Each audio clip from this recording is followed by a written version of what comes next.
as well as mentally is a requirement of our daily life, where one has to be multitasking in order to perform better in his or her life.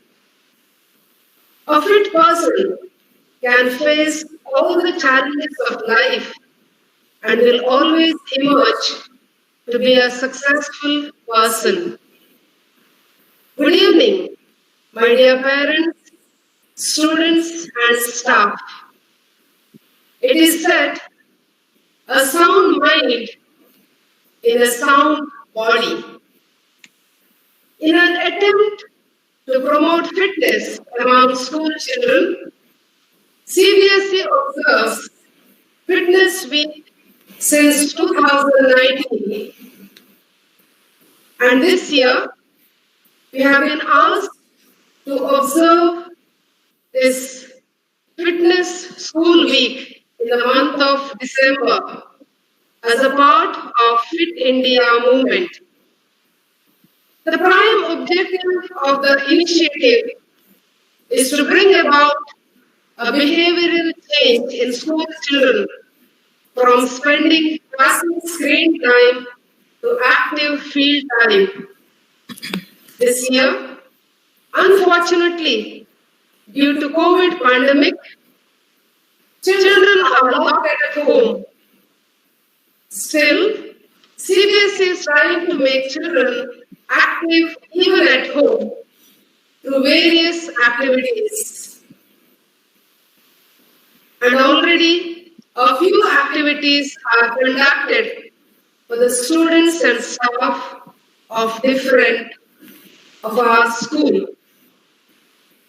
And today, we will be having this webinar on fitness, mental well-being, and later on diet and nutrition. To enlighten us more on this topic, we have amidst us Dr. Carolyn DSouza to address us on mental fitness, and later on, Mrs. Bhairavi Shah on diet and nutrition. Dear parents, most of you know Dr. Carolyn DSouza, as she has addressed us earlier for the PTA General Body meeting. Dr. Carolyn did her initial studies at St. Agnes, MBBS and PG in psychiatry in Father Muller Medical College. She has worked and taught at Father Muller Medical College, KMC, Srinivas Medical College, and honorary psychiatrist at Venlock Hospital, and now practicing independently in her clinic, Falnir Health Center near Unity Hospital, Mangalore. Dr. Carolyn is an expert to deal on the topic mental fitness or well-being, work-related stress, depression, anxiety, etc. So, she is a fit person to guide us on this topic. On behalf of our school management, staff, students, and parents, I accord a warm welcome to you, Dr. Carolyn. My kind request to all the participants, if you have any queries, kindly post it on the chat box, and at the end of the session, Dr. Carolyn will clarify them for a few minutes. Kindly avoid unwanted or negative comments. I now request Dr. Carolyn to take over.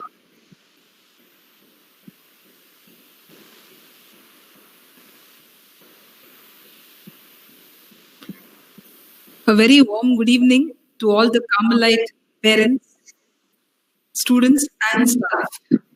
It gives me kind of a very overwhelming feeling to come here amidst you once again on the campus.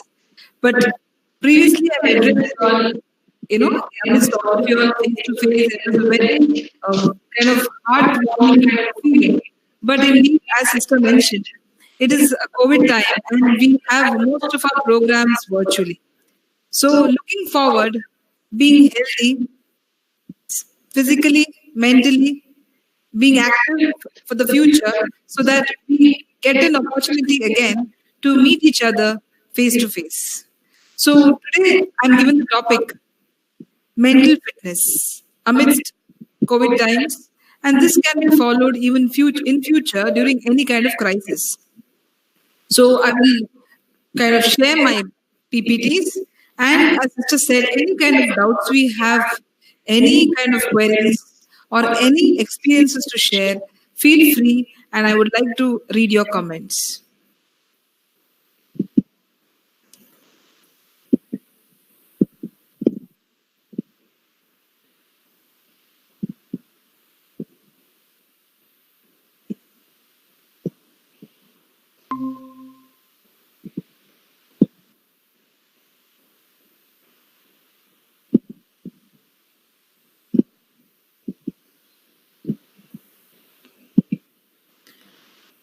So, mental fitness during COVID-19 pandemic.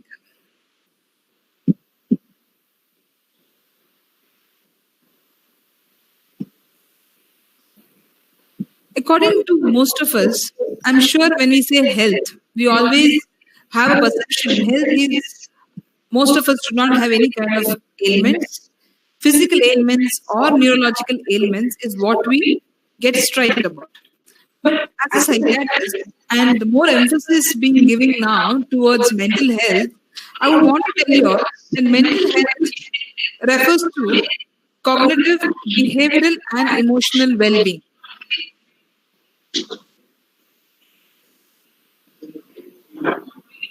It affects how we think, how we feel, and how we act.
So, mental fitness during COVID-19 pandemic.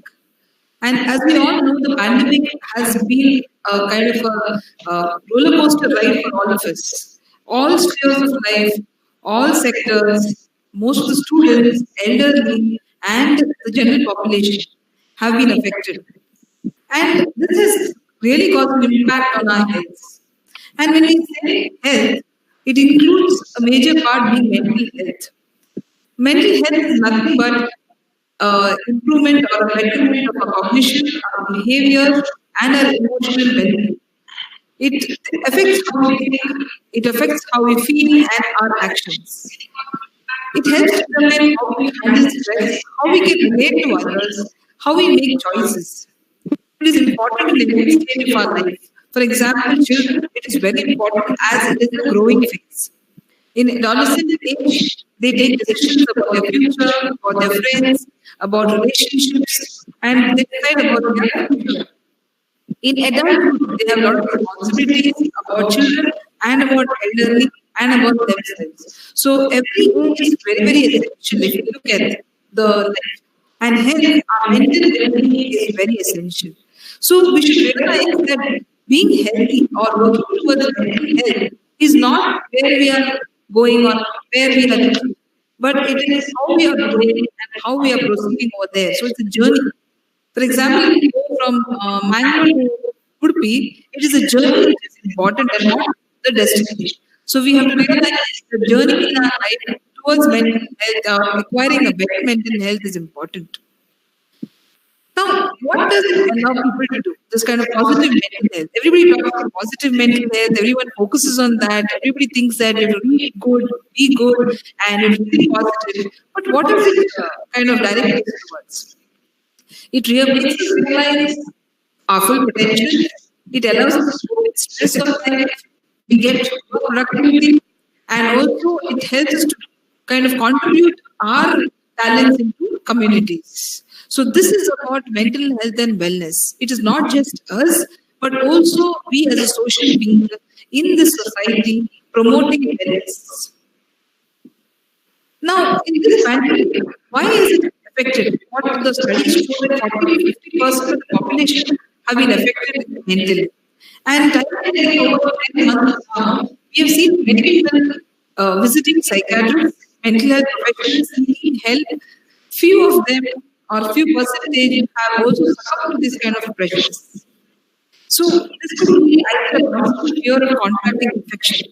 During the initial days, we used to get a lot of students, a lot of elderly population coming to us, worrying about cough, worrying about getting infected. They used to be very scared to touch objects. They used to wear gloves, double mask, cover themselves, and there was a lot of fear, phobia. But later on, what happens eventually? The things got better because there was no news of improvements. But even now, we get a lot of people with fears about future. Some of the times we get information overloads, and media personnel at times they kind of inform us in a very inappropriate way. So, watching certain news or having overload, getting information from Google uncles, Google aunties, I would recommend should not happen, especially health-related issues, pandemic-related issues should not be searched in Google.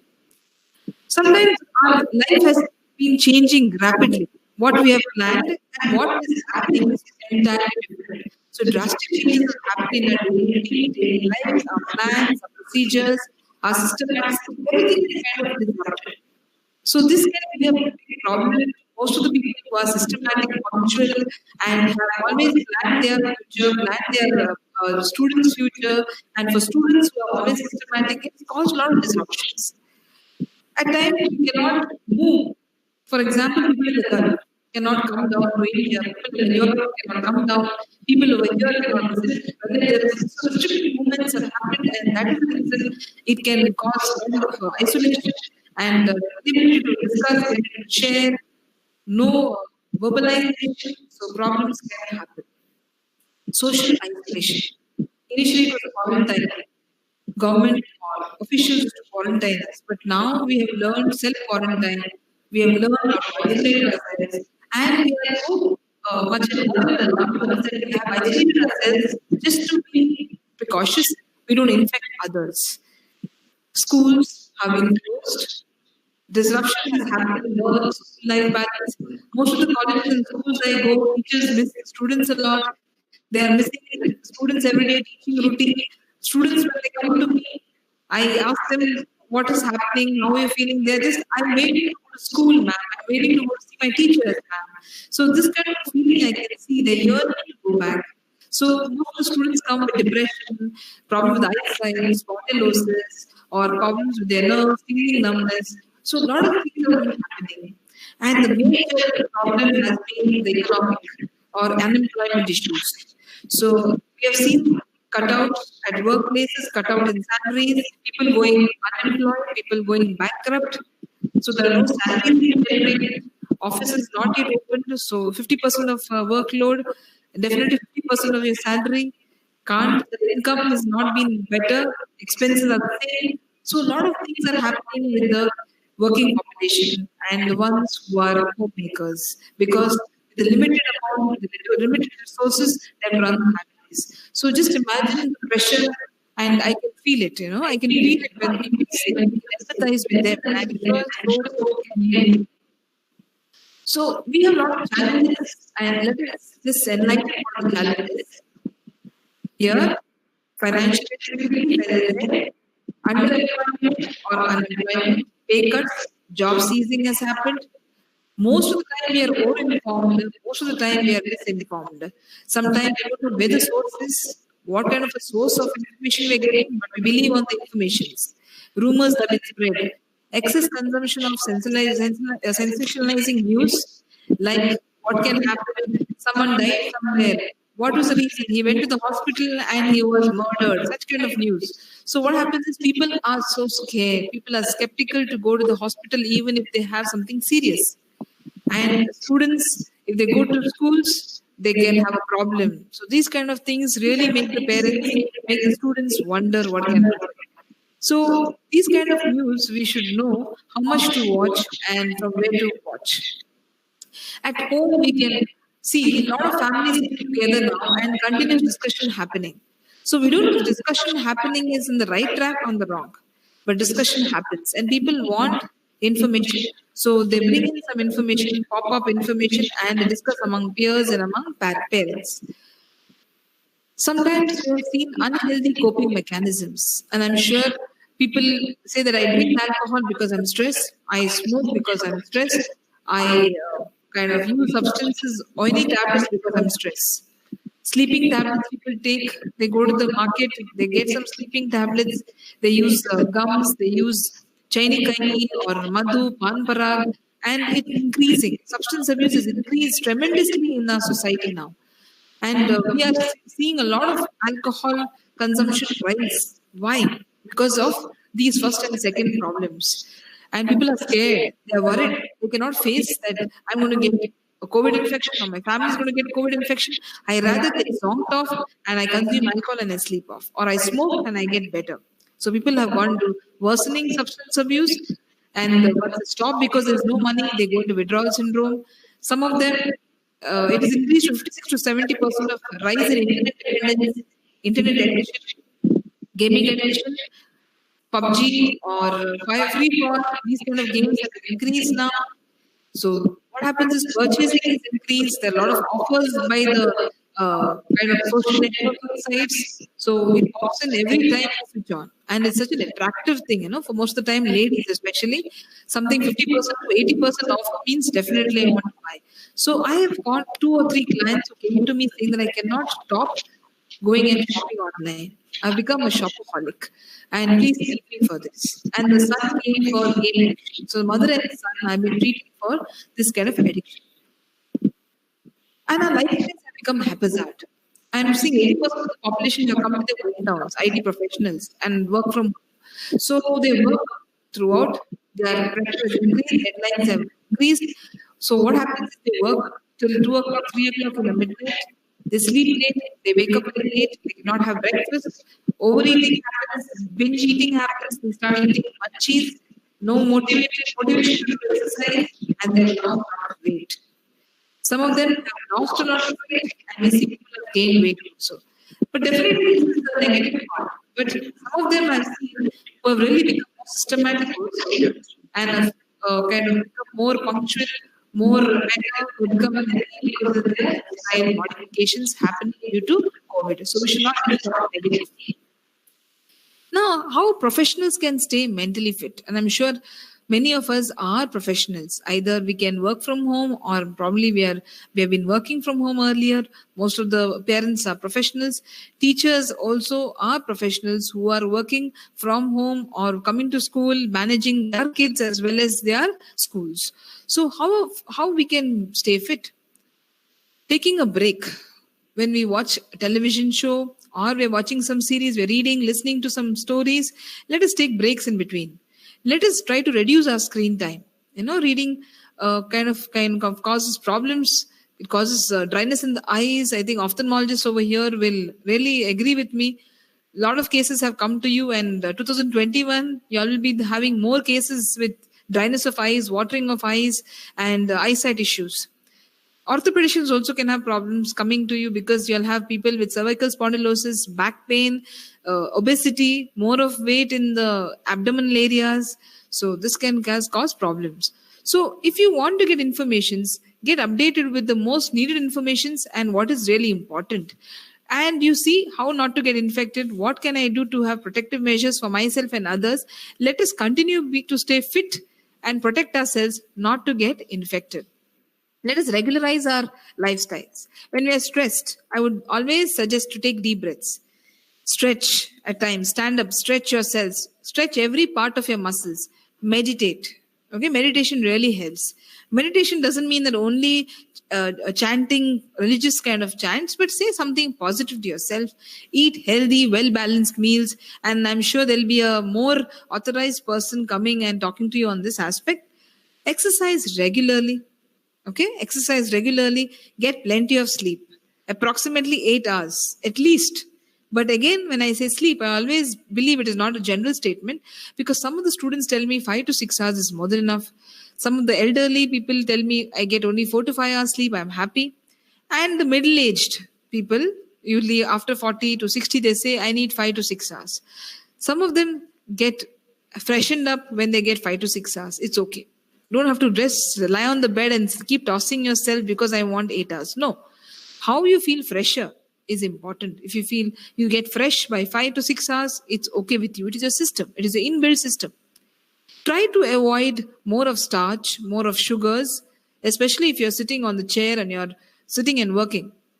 Students especially, I don't want you all to be couch potatoes. I've seen students coming to me, and they used to be thinner last year, and this time when they're coming, they've become a little plumpier, more healthier. And even the parents, sometimes I wonder, when we know that abdominal girth is increasing, what are we supposed to do about it? We cannot think and repair it later on. Rather, let us try to not have this excess aerated drinks, alcohol, smoking, and sit on the chair for hours together, because we get used to that routine.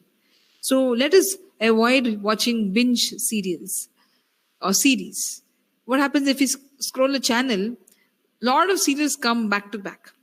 Good series come. I get tempted to watch the next one. And some of them finish 16 to 17 episodes in one day. Try not doing that. Even gaming. Let me keep a timetable. 45 minutes in a day, I will use a screen. Okay? When I say that, school time different. If I really feel tired with the school curriculum and 3 hours, 4 hours, I'm there on this gadget. If I'm there, I don't want to use a screen, I cannot afford to. Don't have to. You use something like Ludo, Carom, play with your family. That also is good enough. Connect. When I say connect with not your WhatsApp friends, Instagram friends, social media friends. Connect through yourself, with yourself, through creative hobbies. Something like gardening, something with the plants, something with your craft. A lot of people have told me that I've realized I'm a very good artist. I've realized I'm a very good cook. I've realized I can clean things very nicely, and I'm very meticulous. I didn't know about myself. These 10 months have made me realize I'm so good at so many things, doctor. It feels good that you've realized yourself. Some people have been lost. People have been lost. They don't know what they're good at, because they're trying to master everything. Connect with your friends, connect with your family, have a positive talk. Okay, talk on the phone, or if they come, keep a distance and talk to them.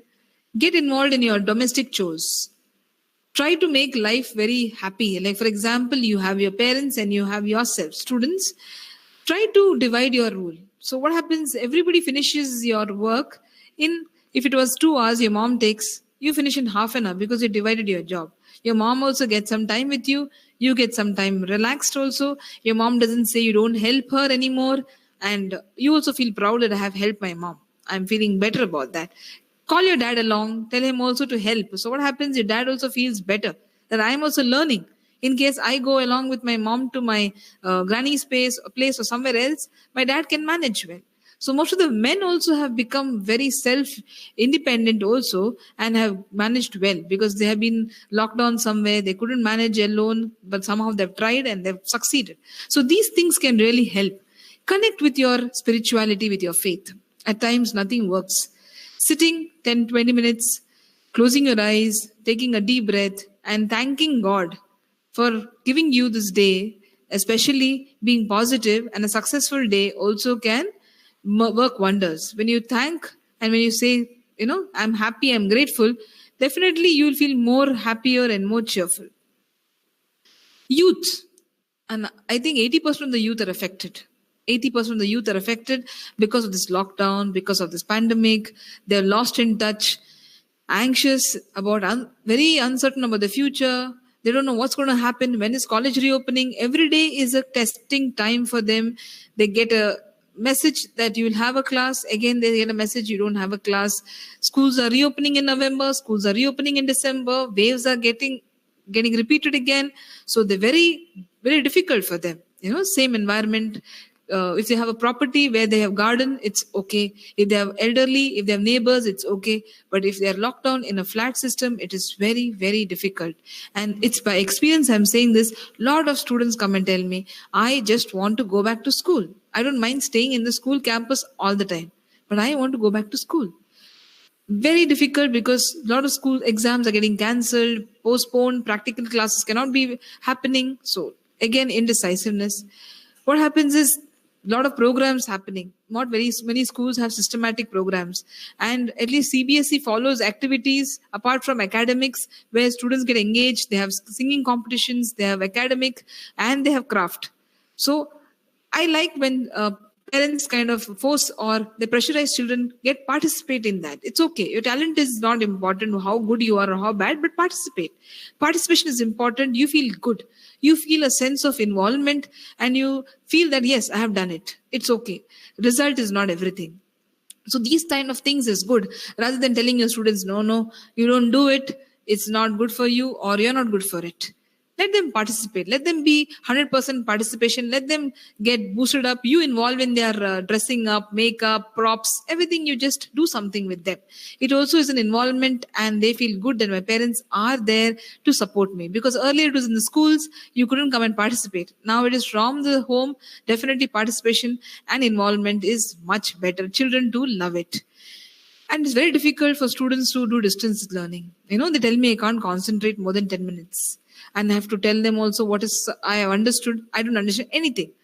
But this is one difficult thing. And I'm hoping that schools begin only for this kind of a thing because it is taxing the students' brain, their eyes. They become more jittery. They become more anxious. Not many students are fortunate to have resources. Some of them are complaining even now network issues. You won't believe I had a program recently in the heart of the city and I had terrible network issues. I had a live program and my network went off 3 times. It's happened recently. So you just imagine students coming from the villages, coming from suburbans, coming where there's dense trees, mountains, very difficult. Network issues are a problem in our place. So children feel disconnected. There are people who come crying that I can't remember. My teacher cannot explain. How many times will she explain? I would want to go to the school and she can explain me problems. She can explain me sums. And they've been isolated from their friends. Just imagine we have a phone, we talk to them. We curtail our children from talking. Whom will they talk to? Whom will they share their problems with? Earlier, they had a lunch break. They had a snack time. They used to sit with them and talk something or the other. They had their own issues. I saw that vampire serial. I went there. I ate this. Now there's nothing to discuss about. Most of the students have become internet techno savvy. They will tell us what button is there because they have known everything about internet. Sometimes there are pops coming, ads coming. They press it by mistake. You leave the internet on. You're going to the kitchen because they have a class. They go into other sites. And a lot of children have ventured into a lot of problematic activities And this is another issue which we are kind of talking with the government and officials also, because they're getting into negative sides.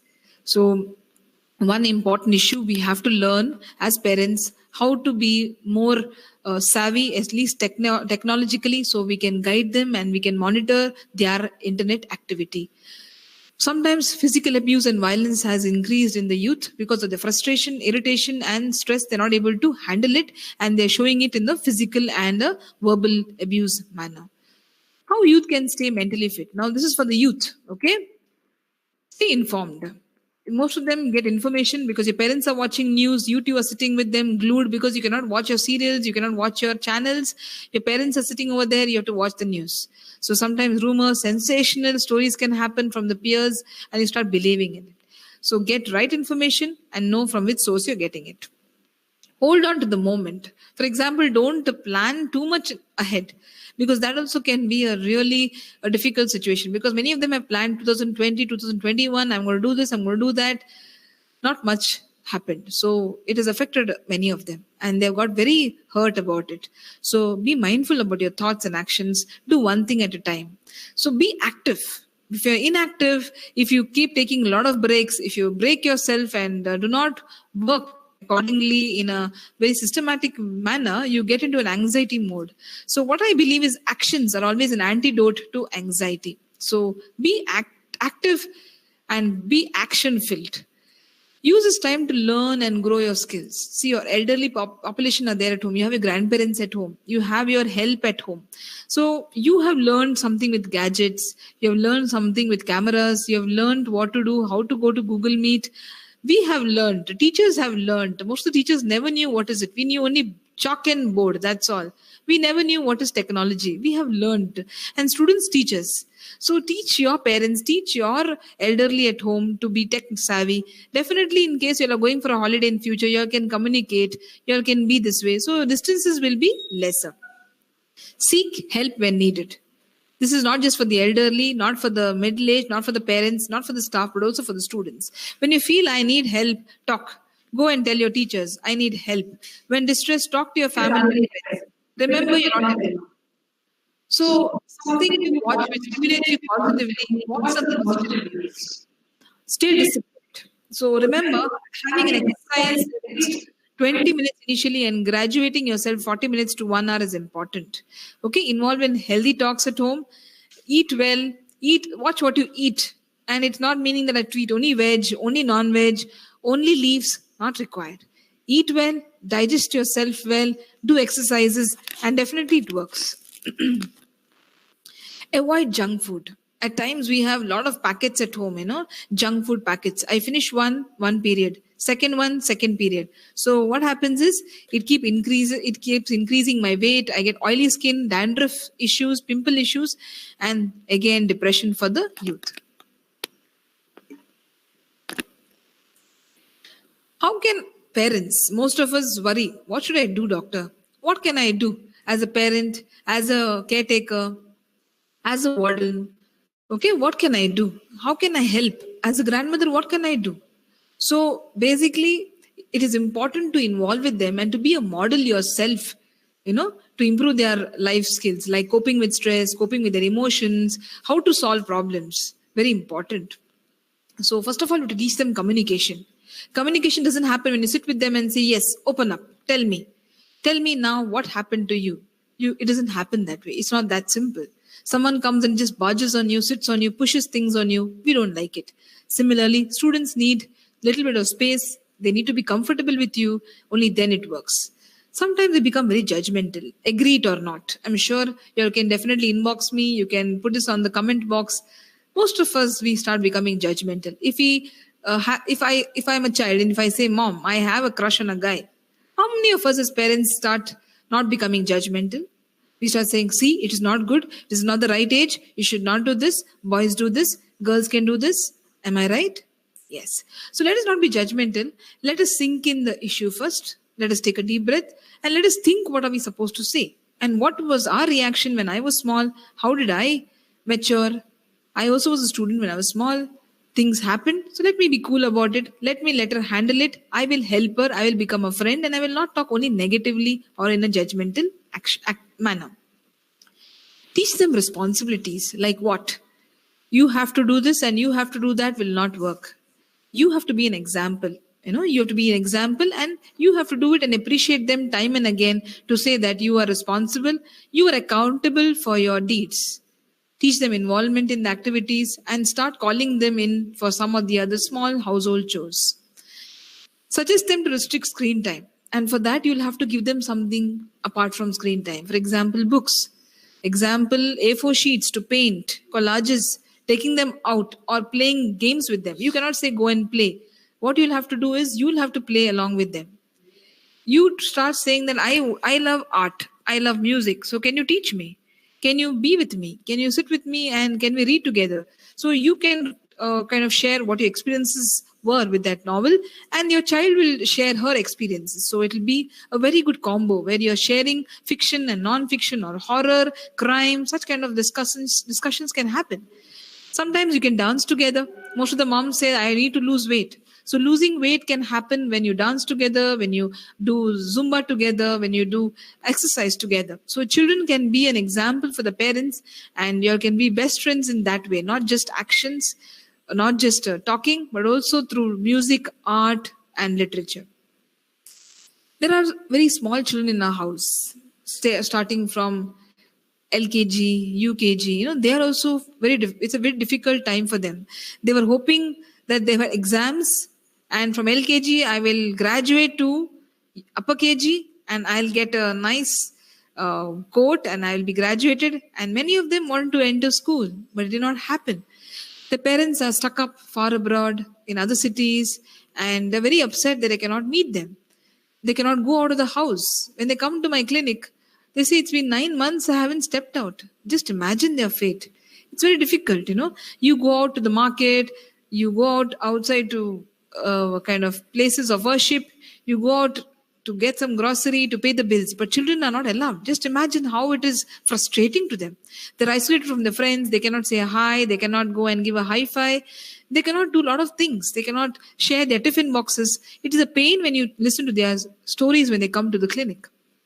And many of them have to see violence at home. They watch violence when they're elderly or their parents watch serials. They watch all those things and the same thing runs in their mind. Some of them tell me the parents have increased alcohol, they've increased snuff use or smoking or gambling. Digital media has been rampant in the house and my parents are very disturbing now. I'm finding them very disturbed, doctor. I feel I have nightmares. I'm feeling like I need my mother all the time. So I get parents complaints saying that my children are all the time clinging to me. They don't allow me to go anywhere in the house, leave alone outside. So they cannot sleep well, they have nightmares, they cannot eat well. So appetite also has come down because the routines have changed. How parents can help their children. Earlier we saw how parents can help youth. Now how parents can help their children. So let us try to engage in indoor games. Let us not give them the mobile phone because I have to talk to my friend, I have to talk to my relative, I have to do my household chores. Let them be busy. Let them sit with my game. It's okay. Let them sit with my phone. No. Engage them in some activities. Appreciate them. Clap for them. At least put it on their on the wall and say, this is done by you. Great. So this will give them some appreciation and a thumbs up. Provide the child with attention. Positive attention, reassurance. Don't criticize them all the time. I think most of us criticize them, for the small thing and we remember that forever. So let us give them that appreciation and attention. And let us have a cup of coffee with them, oats with them and say that, wow, you have taught me a lot of things. I'm learning because of you.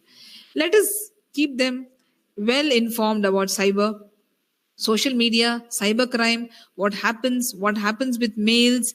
If you press on some button, if it's a spam, if it is a trash, if it's supposed to be coming to you, what can happen? Let us let us be informed and let us inform them about it. Let us teach them to cope up with their own issues. So let us teach them coping mechanisms. Let it be as a team, as a family, and also children individually. They should learn to handle it on their own. Let us give them individual opportunities. Okay, and let us give them adequate time for rest, engaging in physical activities, provide with more praises, as I said, keep them in contact with their friends through video calls or other means like calling them and playing with a distance. Most of the women face problems like multitasking, domestic issues, and pregnancy. And I'm sure in India, women are very good at multitasking, but it's still there. Every time is not the very good day. Sometimes we have problems taking care of the whole family and yourself as well.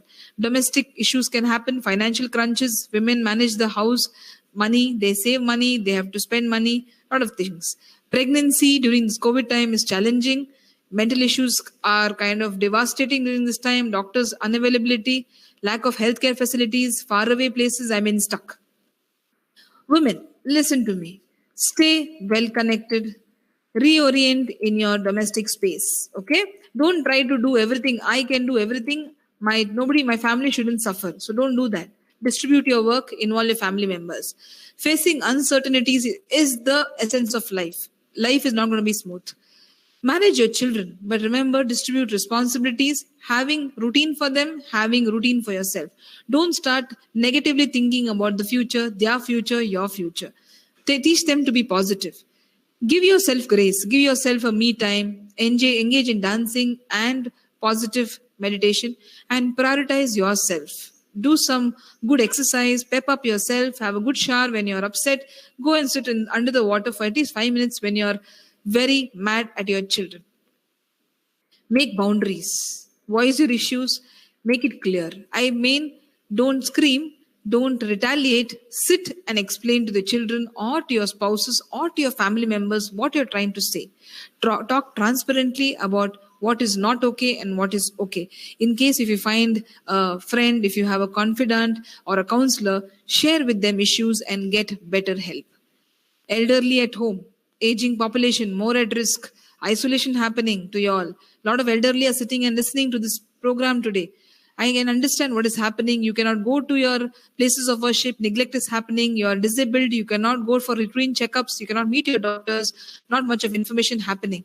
So be with your grandchildren. I think this picture says it all. You feel good when you're sitting with them and they are giggling, they're laughing, they're teaching you. Learn from them. Try not to be adamant as I am right or I know much better. These small toddlers also can teach you a lot. So stay fit, stay healthy, try to not sit for a long time, don't keep lying down in the daytime, try to stick to your routines, stay in your bed only in the night after 10 o'clock or 9 o'clock, don't stay in the daytime, learn a new skill. I'm sure most of the people have learned gadgets in this time. Elderly people, they are sharing WhatsApp, their informations about themselves, pictures, WhatsApp call. They are solving puzzles. I get people who are solving more of Sudoku puzzles and they're becoming more intelligent. So we have to learn from elderly. They are doing their routine walks. They want to stay fit. So remember, we have to learn our methods. We cannot just expect advices and resources for how to stay fit. We should remember we are not alone in this pandemic. The whole world is suffering and we have just finished the first wave. So let us be happy. Let us see how others are coping up with the second wave and times to come, and we will be prepared. Let us not think it is a big problem. So keeping it as an opportunity to grow as a better person. I'm sure COVID has also brought positives in us. How many of you all disagree? Really, it is being positive to us. And let us be kind of enhancing our motivation. Let us not watch only negative. Let us be selective in removing negatives and bringing only positives. Let us talk positive about ourselves, others, and also about our employers. Let us not be negative. Remember, our sanity is very important. Our sanity is above everything else. Focus on what you can control, not on other things. Sometimes we want to control everything. That is not maturity. We have to think what is in our hand and what is not in our hand. Something is beyond, it is not possible. So let us not argue about it. Let us not harp on it. Let us not ponder about it. Let us have a faith-based practice like chanting, reading. Let us have something positive materials in our hands. If anyone brings in some negative topic, let us pretend we have not heard about it and let us be positive. For example, in a group, if someone is sending something negative, let us try to delete it and spend something positive so that everybody smiles, everybody laughs, their health improves, their heart improves, their mind improves. Find support. Don't push yourself too much when things are falling apart. Remember, you cannot try all the time. You cannot be a superman, superwoman, supergirl, super elderly. You also have a testing time. You also need help. You also need to talk. You also need to be listened to. So you cannot be a listener all the time. You also need to be listened to. So in case I feel I'm pushing myself too much. Don't do it. Seek help from a professional and don't say that I can overcome. So, I would like to conclude saying, let yourself be defined by your overcoming and not your shortcomings.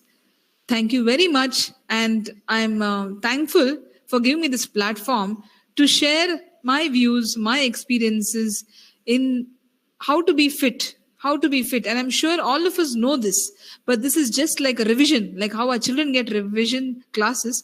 This is like a revision for all of us if in case we have forgotten. I thank Sister Melissa, who was very dynamic, and I'm sure all of you know the vice principal and the management for having me here. Thank you.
I'm sure we had an enlightened session by Dr. Carolyn.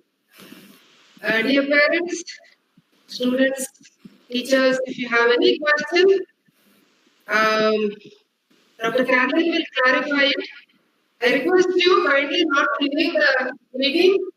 We have immediately one more session, a very important session on diet and nutrition. So please stay on.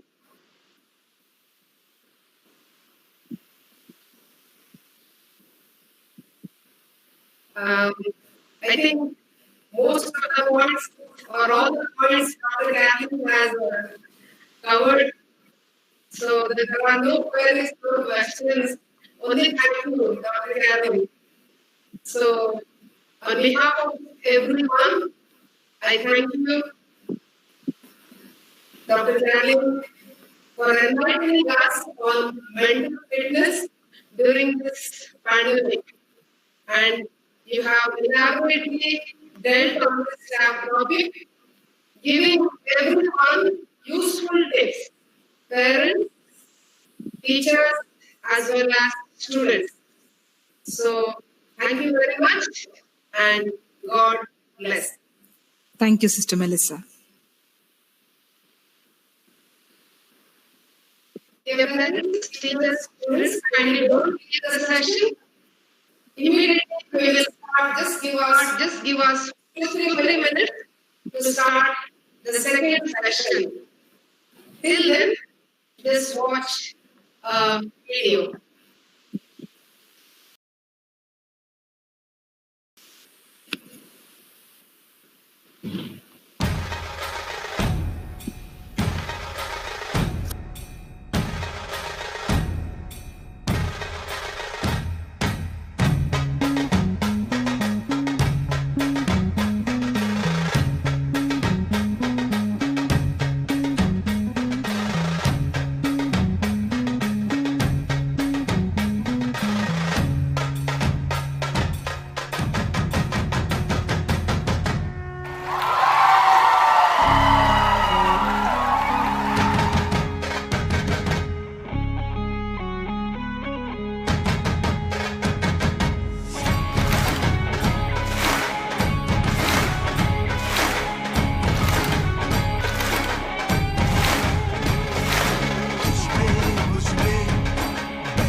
In the second part of this webinar,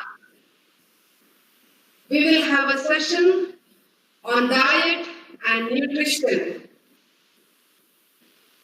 Now, what is diet and nutrition?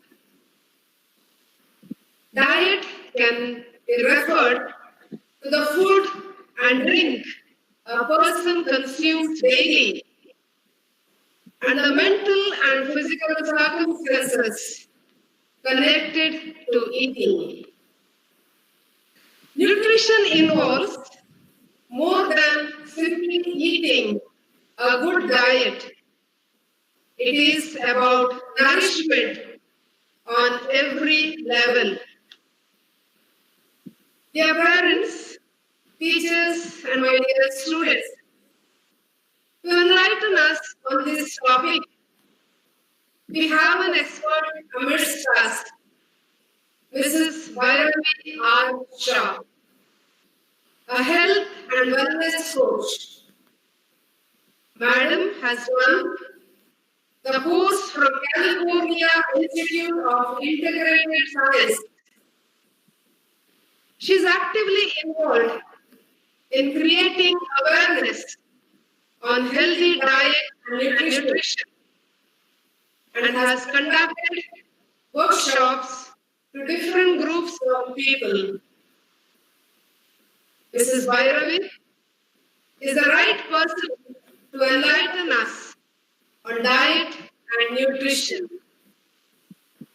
On behalf of our school management, staff, students and parents, I extend a loving welcome to you, dear madam, and request you to take over now.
Yes, good evening.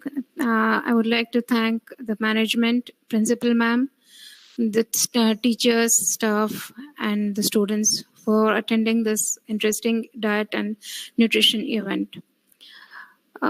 This has come in a very difficult way to me. I had no clue what diet was, what nutrition was. Lived 45 years of my life eating everything that we could access.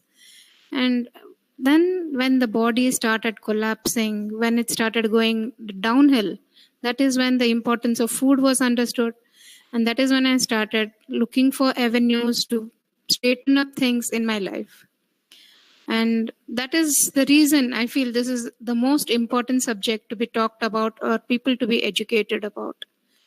We eat food without the consciousness of how its impact in our lives. So, with this presentation, I would like to share some of the very important points which are very crucial in our day to day life. I would like to start the presentation. Just give me a few moments.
Yes, so let's begin.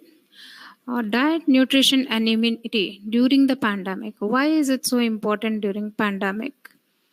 So I would just like to let you know that it is not the pandemic that we need to build our immunity through. We have grown from chimpanzees to human beings. And overnight, when we take something that is very good or very helpful for our body to build immunity, it's not going to help that way. It has to come over a period of time, and our genes have evolved with it. So, from chimpanzee, when we came down to being a human being, our genes have developed in different ways. Our DNA has developed in different ways. And that is the reason overnight remedies will not help. We need to eat healthy, eat the right food every day. So it is environment and genetic factors, both that take care of our health. So immunity, what does immunity do? It is immunity is basically the cells in our body, they recognize and remove molecules which are foreign to the body. That means when some virus or some microbes or something that attacks us, that is when the immunity, the cells in our body take care of the our system. And overnight it cannot be changed. So balanced diet and healthy lifestyle is the first line of defense, and it has to go on for a lifetime. Now, how do we change our immunity overnight? Or, like, let us say, to face the pandemic, how are we going to change things? Because there are so many microbes in our body, and there are so many cells which handle each virus, each type of microbe, each type of infection is handled by a different cell. So how are we going to boost it? How do we know which microbe has attacked us or which virus has attacked us and which cell has to be in more quantity? which has to be in higher numbers. How will we do that? So our body is capable of doing it on its own. We cannot overnight change it.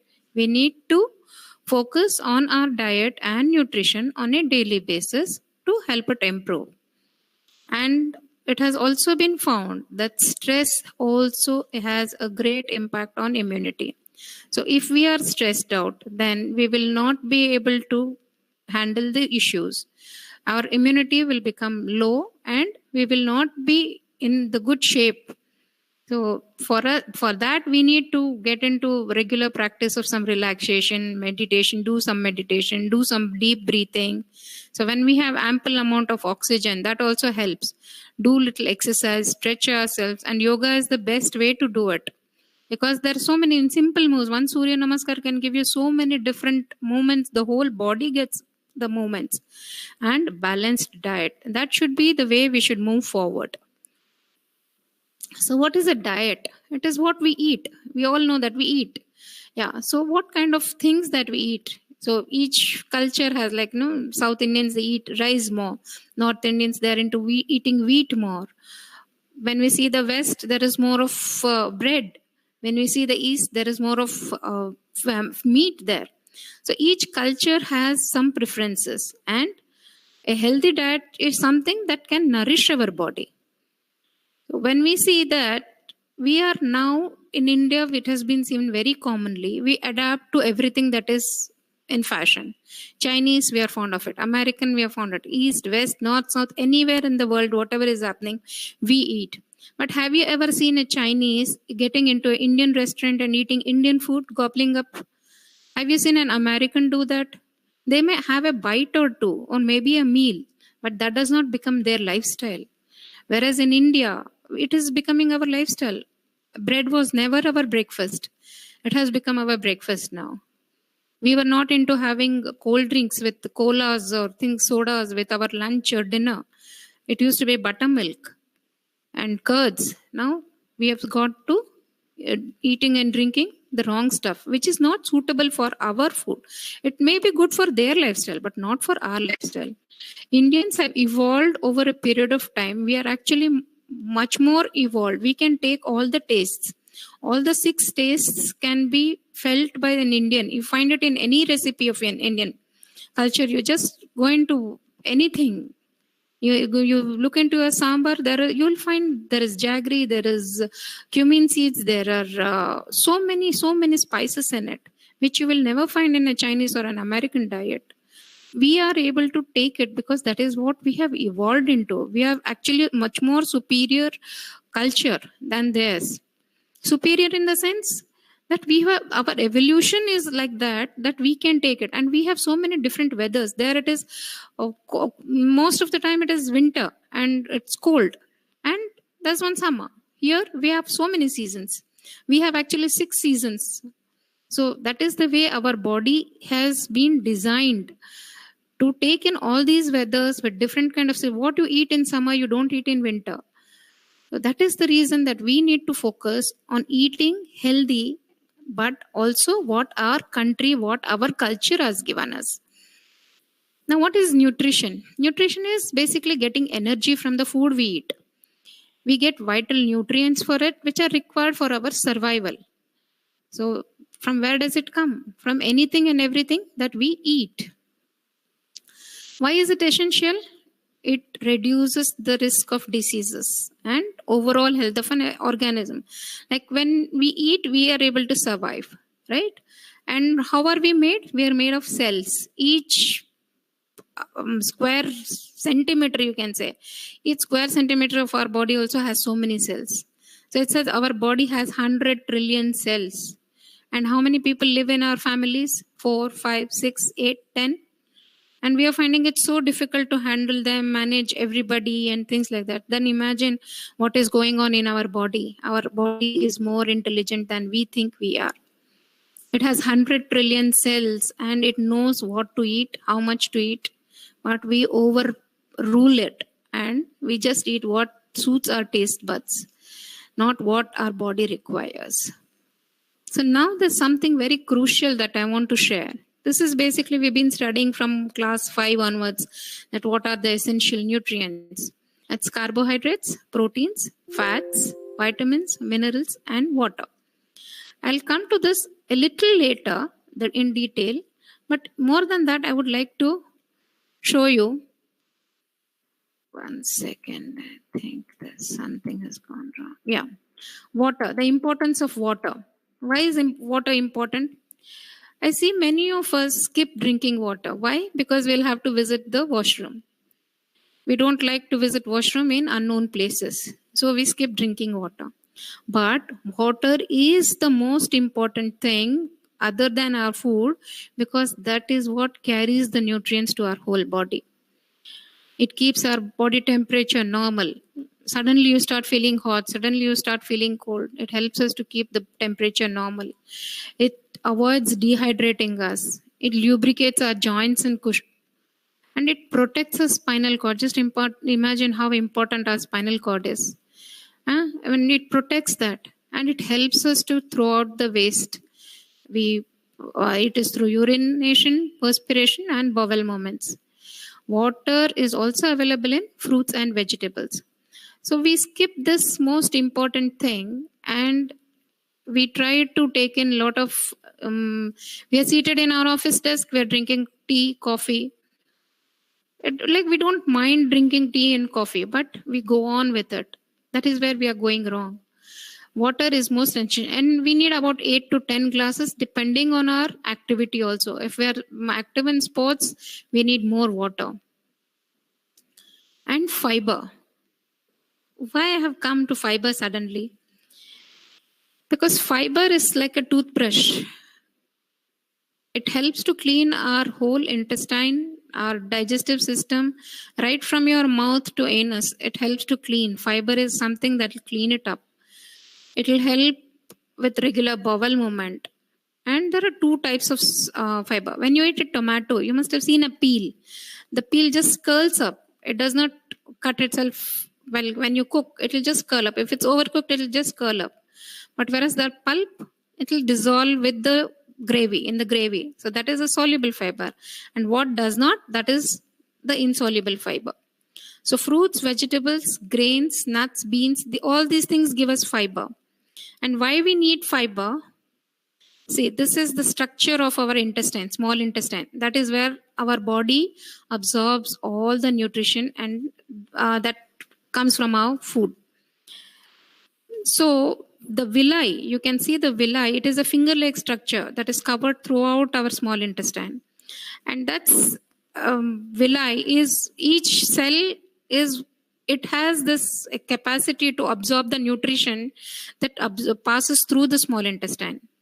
And each has its special function. The lacteal will absorb the fatty acids and glycerol, whereas the blood needs sugars and amino acids. Amino acids comes from proteins. So all these are very important. And how will we clean our small intestine? We don't have any toothbrush which can reach our small intestine. We find it difficult just to clean our mouth. Imagine cleaning the small intestine. So that is the reason we need food that is rich in fiber. When we eat potato chips, that does not give us the fiber. The fiber is all lost in that. When we eat potato, there is very small amount of fiber. But when we eat the potato with the peel, there is some fiber in it. When we eat pulses, when we eat legumes, when we eat fruits, that is where the fiber is all. When we eat vegetables like cabbage, cauliflower, carrots, that is where the fiber is. So that is the most important thing. If this system is not working, we eat so much. Quite often we see people complaining that I eat everything, but still I am sick. My body does not support. I'm having so many ailments. Why? Because your body is not absorbing. If it does not absorb the nutrients, even if you are giving your body the best of the best, it does not help because the body is not getting the nutrients it requires. The small intestine is blocked, the villi is blocked. That is the reason it does not work. So we just need to improve on our fiber and water intake for all the absorption of nutrients. So now I'll go back to Yes, yeah. This is carbohydrates. Where do we get? All vegetables, all rice, wheat, whatever you are eating. Everything gives us, everything has carbohydrate in some form. And it helps, it is a major source of energy for our body. So when we see children, they're running around all day, evening, day and night, they are always active. They are the people who need more fiber, who need more energy. So from carbohydrates, when they're eating, instead of giving them bread, biscuits, cookies, colas, they are the simple carbs. You can see it down right. There's a simple carb and a complex carb. But same thing, if you give them something that has, that they will also enjoy, maybe a fruit salad, you make it just a mix of simple fruits or vegetables, some kind of salad. That is, which is complex carbs, it will give them energy for longer duration. It will keep them feel full, and they'll have positive feeling. The mood will be very positive. When you eat a packet of chips, you feel satisfied? No. Why? Because there's no fiber. Fiber also helps you in satiety. So you feel full. When you have food rich in fiber and water, you feel full also. It gives you that satisfaction that I have eaten something. So what are the good and the bad carbs? So good carbs they're low in calories, like all our fruits and vegetables. Whereas processed food is high in calories and lot of sodium. So salt is more. It is less in nutrients. Bad carbs are less in nutrients and fiber. Whereas good carbs are high in nutrients and fiber. So when it is rich in nutrients, you're you're spending the same amount of money to buy both. But one, you're buying something bad. One, there's an option of buying good or bad. And what is it that we buy? So when the food is filled with refined sugars, there's white sugar, there's juice, fruit, we just see, you just walk into some supermarket and you see the trolleys around you. How much of colas are there in it? How much of biscuits are there in it? How much of chips are there in it? And how much of vegetables and fruits do you find in it? How much of it do you find it in your trolley? Every time you walk out from a supermarket, how much of the good or the bad stuff are you carrying? And also the processed foods are very high in cholesterol and very high in fats also. That is the reason we end up with unwanted issues. Another important nutrient is protein. This is like the backbone of our diet. Every cell is made up of protein. And in Indian diet, our diet is rich in carbohydrates, whereas very poor in proteins. We don't drink milk. We don't eat things like tofu or paneer. And very few people eat lentils and pulses. So that is where things are going wrong. For proteins, because protein, they build and strengthen our muscles. Everything in our body is made of protein. So how much of it do we need? At least we need to take about 1 gram. If I weigh 50 kgs, I need at least 50 grams of protein in my diet. Unless I have some very severe health issues, at least that is for survival I need. And we are not eating that. But when we see the Indian food system, ancestral food system, it was very intelligent, very wise our ancestors were. You just take idli, sambar and chutney. Idli, it had both the rice and the dal, because of which there was little of carb and little of protein in it. The sambar was made with the dal and vegetables. So there comes the protein, vitamins and minerals from the vegetables. And in the chutney, you get the coconut chutney, you have the healthy fats. So it was such an intelligent menu. But now we have replaced it with bread, butter, biscuits, sandwiches. So we need to work on and check in every menu of yours. You check what is it that my parents, my grandparents, great grandparents, they ate. What was it they used to celebrate birthdays? Today it is very common to have cakes, samosas, pizzas, pastas, and things like that. And that looks trendy and very savvy. But you just go back about 50 years back. Ask your grandparents what they ate on their birthdays. They'll tell they'll had olige and things like that. They made sasam, they made gashis. Some were very rich. So that is how they enjoyed their festivals also. And today even festivals are become like, even traditional Indian festivals, we are having all marketable stuff. We don't mind celebrating even with Ganesh Chauthi with cake shape in modak. So we are heading in the wrong way. But the same thing, ask your grandparents, make a note of it, make the note of their recipes. Tell them to help you cook that. So that is where we will be able to move forward in building, strengthening, and repairing our body. See, protein, it helps in DNA. So when our DNA is there, if we have a healthy DNA, it will reproduce a healthy DNA. But when we have a weak DNA or a sick DNA, it will reproduce a sick DNA. So where will we be headed and where will our children be headed? Where will be the next generation be headed? So we need to help our body repair itself by providing it the right food. And when we eat proteins, it also helps in production of enzymes. It helps in transporting it to the molecules of each cell. So, it is a communication. We communicate with phone. We need network and all that. But what is the network of cells? Protein. Protein is what is used to communicate between two cells. When there is an attack, there's some virus or some microbe that has attacked our body. How do the cells communicate? From where do the WBC come to handle the issue? It is because of the communication. And how do they communicate? With protein. So if our food is lack of protein, devoid of protein, then how will they do it? How will we build our immunity? Just rethink your diet from morning to night. What are you eating? How are you eating? Rethink. Fats are also very important. We say now it has become ghee, you should not eat ghee. You should not eat coconut oil. You should not eat this, you should not eat that. Don't eat peanuts. Go for olive oil. Go for kiwi. Go for avocado. Those are good. Yeah, that is good for which country? Eat local. Go local. Coconut, yeah.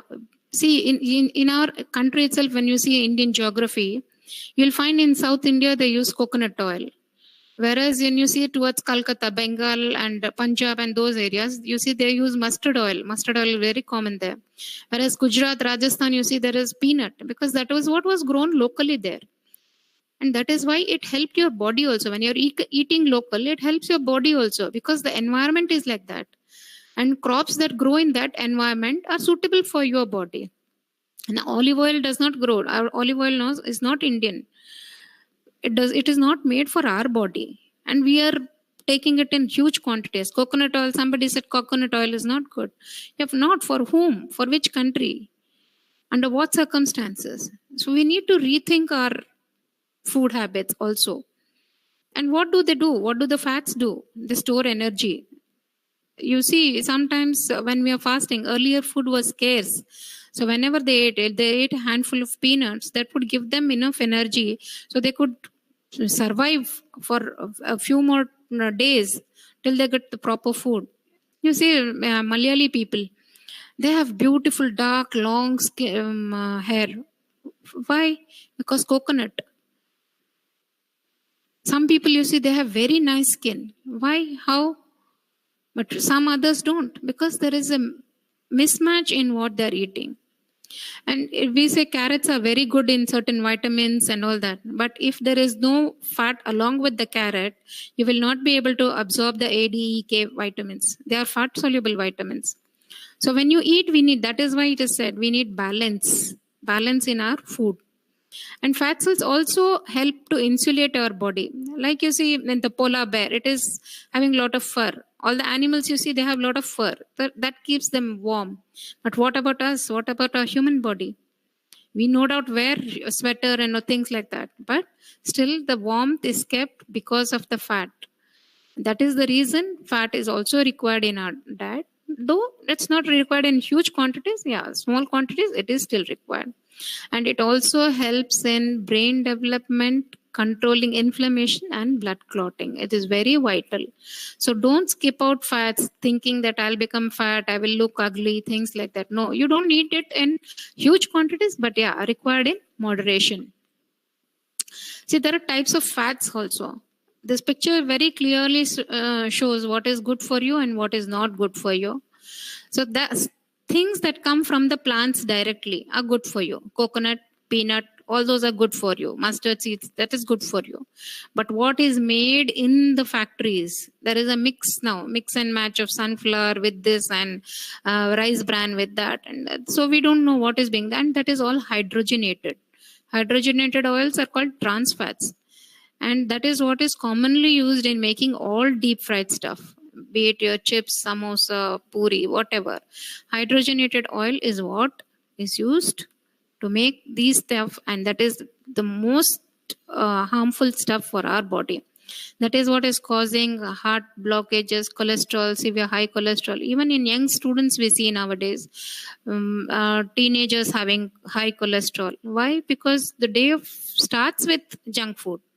You start your day with chips, biscuits, cookies. What are biscuits and cookies made of? They're layered with palm oil and hydrogenated oil. So dalda, things like that, vanaspati, which is not good. Instead, eat at home. Give them. It's okay. You make upma, you make idli, you make dosa, you make chapati. It is okay. Eat that. That is anytime better than starting your day with puffs and cakes and chips, bread, things like that. So such unsaturated fat, that is what comes from sesame seeds. All these almonds, cashew, they all have it. Soya bean has it, corn has it, coconut also has it. For India, coconut oil is good. Yeah, but some other countries, it may not suit their culture or it may not suit their environment. So it is generally said coconut oil is not good. Okay. Vitamins. We need this. Now, you want to boost your immunity? Eat this. We need, it is said that vibgyor, rainbow, your palettes and your plate should look like a rainbow.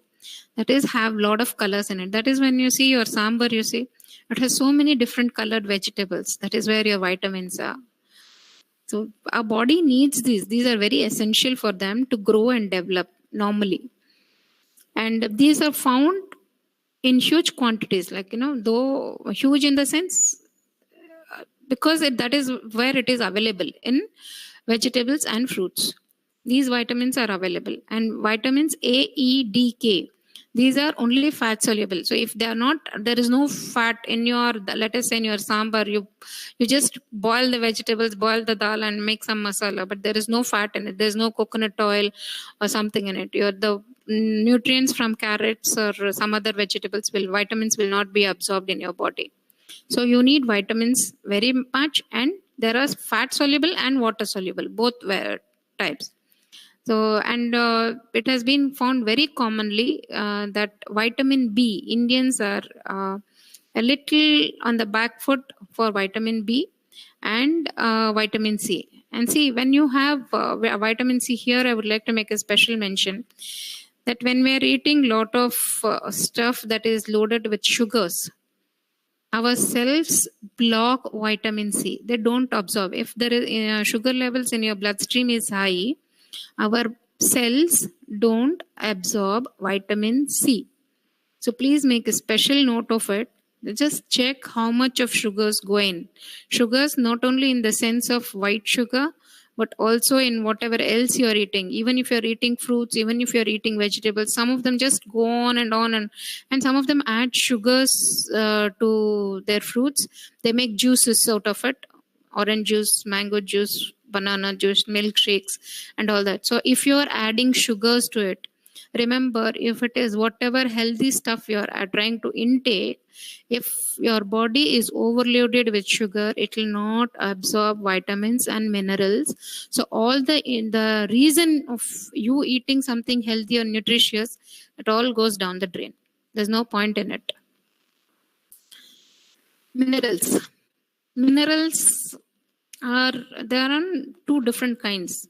Something is micro and trace minerals. So these two are very important to keep our bones, muscles, heart, and brain function normally. And it has been found that especially in Indian diet, potassium is and selenium. These two are very you can say they are missed out in our diets. Selenium is one of the trace mineral because when we lack that, that is the reason we have a lot of thyroid issues, and it has become very common for people to have thyroid problems nowadays. So whatever be the problem, we are not interested in what problem we are having, but let us focus on getting everything in small quantities. These are not required in kilograms. They are required, some are required in milligrams, some even less than that. So if we eat a wide variety of fruits, vegetables, and the proper stuff, the carbohydrates are coming from good source. There are healthy sources of carbohydrate, healthy sources of proteins, healthy sources of fats, good fruits and a good amount of fruits and vegetables. Then we will get all these things in the right quantity. There's no need to worry about it, that how do I build immunity? How do I build immunity? We've discussed water and fiber and this also. So what can we do during the pandemic? See, one sure thing is sure that we have changed our lifestyle this 1 year. Exactly 1 year ago, on December 12th, in Wuhan, COVID had started. So now that we have 1 year down, we are seeing that we are getting more time to spend with the family. So instead of cribbing, they eat this, they don't eat this. This is how we do. This is what they take time, analyze your life, analyze each person in your family. What are their goals? Where are they headed? What is their requirement? And let us set up the upset life. So then we will be able to find where we are headed, what we should be doing, how we should be doing, and make eating, yoga, and pranayam as way of life. Only then we will be able to move forward in a healthy way. So I can say that takeaway would be you have a well crafted shopping list before you step into any supermarket, any store, or any grocery store or neighborhood store. Plan first, sit with the family, decide what your menu will be for the next 2 days, 3 days, 1 week, or 15 days. Include all food groups. Make this will be a very essential point. Just see as an adult, see as a parent, see that are you having carbohydrates? Carbohydrates are coming from rice, wheat, from all vegetables you get, from pulses you get. Just a moment. Yeah. So include all food groups and make cooking a more productive and important. Treat it as a festival, because see, only when you treat it as a festival, when you're looking forward to your next meal, you will enjoy it, you will relish it. So what we need to do is we need to plan a menu together, make a list of things that we are going to buy together, and then take the help of children also in meal preparation. Now you get so many gadgets. You don't worry that they'll cut their fingers or something. You get so many different kind of string choppers and other kind of choppers and things. They'll be able to do it. They'll be able to enjoy it more. And have some healthy snacks. Healthy snacks means it would be more like you make good amount of stuffed roti, stuffed paratha, things like that. So when you are doing that, you can always have the stuffing in some form. So that will be handy. So whenever somebody is hungry, they can just eat that, put the stuffing inside a chapati and eat it. So that will be something very handy, because see, between meals, children will be hungry.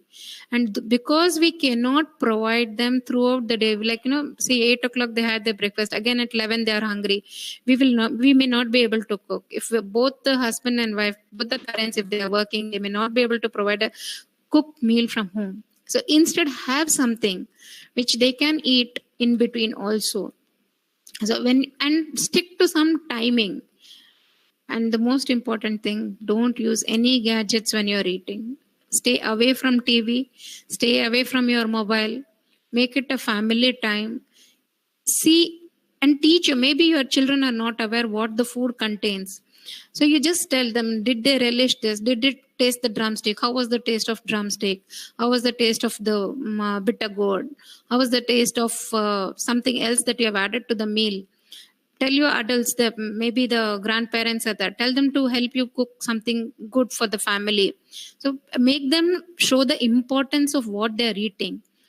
We just gulp down things without realizing what is it that we are eating and how helpful or how healthy it is. So let us learn to respect our food for once now, and go back to eating the healthy way. Along with when you're eating, also remember, stress eating will not help. The stress always leads to binge eating. When you're very stressed out, you just take whatever is handy you want, and you'll have more cravings for salt and sugar. So if you're stressed, go for a walk. Just go for a walk, or maybe jog wherever you are. Just take a walk. If not anywhere else, at least in your balcony or in the hall, wherever you are. Just walk a little. Do some deep breathing. That will help you relax, and talk it out with somebody. Because at the end of it, it is your life and you are responsible for it. And as parents, if we are going to be stressed out, who will take care of our younger ones? And they will repeat, oh, mama is eating chips, I can eat chips. Dad is doing this, even I can do. And stress also, I've seen many men get into severe addiction for alcohol and smoking, chewing tobacco, and things like that. So stress is not going to help the parents, and so it's neither going to help the kids. What will the children take away from it? It is better to sit, talk, find solutions instead of trying to find an escape route through binge eating or some addiction. So this is what the fact is. Children will follow the footsteps of parents. So what you eat, your child will eat. And if we eat what we have inherited from our ancestors, the wisdom of our ancestors, then we will be in a much better place than we are today. We will not have to think of overnight immunity building and things like that. We will always be immune, be whatever weather. If we will always be immune to the negative side. Not only for inside the body, even mentally we will be more alert, even physically we will be more much better off than what we are today. So thank you for giving me a patient hearing, and I would like to thank Sister Melissa also for giving me this opportunity of sharing some of the vital information.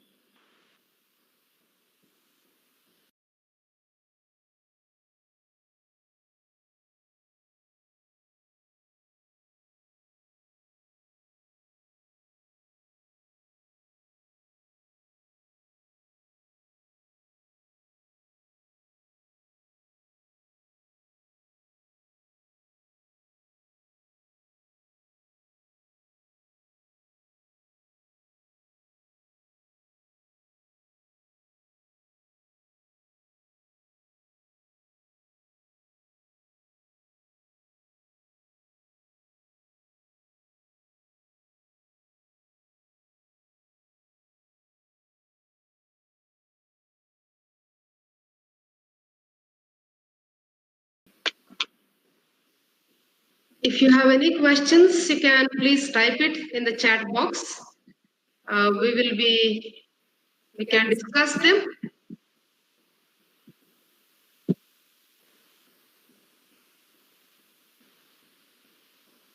Yeah, one question by Bhairavi ma'am. Is intermittent fasting good? I would just say that intermittent fasting is dependent on many factors. Like it is your age, what is your target, why do you want to do it, and how will you be able to meet your nutrient requirements? What will your diet be like? It has so many aspects in it, and you cannot just say it is good or bad. Yeah, once in a while, maybe you do once in a month or once in 2 months when you do it just to cleanse yourself. Yeah, okay, fine, you can do it. But you have to consider so many other things before you get into it.